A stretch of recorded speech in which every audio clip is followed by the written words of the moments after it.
Hello. Thank you for joining us again for another episode of Discipleship Today. I'm going to take a break from the book of John today, and I'm going to introduce you to a concept that I was introduced years ago to, and it comes straight from the life of Jesus Christ in discipleship. And what I'd like to do is talk to you about his discipleship model.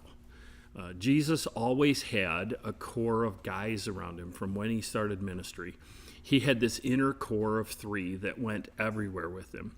When he went in to heal the girl that raised her from the dead, Peter, James, and John, those three closest disciples of him, went into the room with him. When he went deep into the garden to pray, who went with him? Peter, James, and John.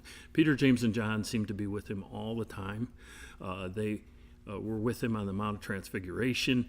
We have all these examples of Jesus having this inner core group of guys. And I think that we need to do that same thing.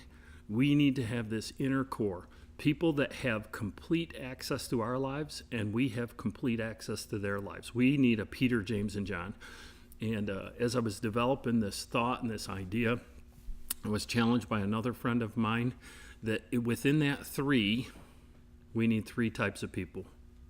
We need somebody that is leading us, somebody that is walking alongside of us, and somebody that we're leading in that inner group of three. And I've actually made a list out and put names on that list and have those three kinds of people in my inner three. But we also need the 12. Jesus also lived life on a daily basis with 12 guys who also had access to his life, and he had access to their lives. Not the same way as Peter, James, and John, but he developed these relationships with these 12 guys. But he also sent out 72.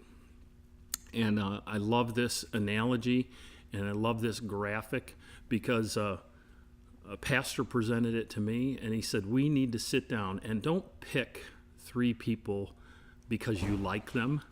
Pick three people that God leads into your life in these positions. And he used this graphic. He used the target. And what we have to do is we have to look at those three, those inner three as the core, the 12 as the next ring out, and the 72 as another ring out. We have to give people access to us. And I think if we can get in discipleship, that we have the 3, the 12, and the 72, just like Jesus did, we'll be more effective in our ministries. And that's my encouragement to you today, to actually take out a slip of paper and don't get hung up on the numbers. You can have 4 in that inner group. You can have 13 or 14 in that next group. But actually put names down of people that God has led into your life that either need to be led or could lead you, and then start walking alongside people. It's not about being in the Bible every time you're together, but it is about living life together.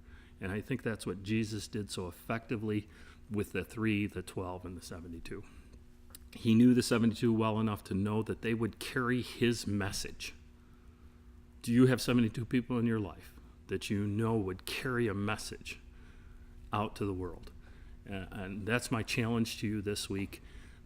Sit down, draw out circles if you want, draw out a target, put names on it, and remember, it's dynamic. It will change from time to time. There are people that you will disciple that all of a sudden decide they don't want to be discipled anymore. That's okay. Jesus was a God man, 100% God and 100% man. He was given the 12, and 11 of them he really caught. If that was his success rate, we're going to have people that walk away from discipleship. And I want to encourage you, even when that happens, don't give up on discipleship. It's hard work, but keep plugging away. For Discipleship Today, this is Pastor Bob Benson. Thank you.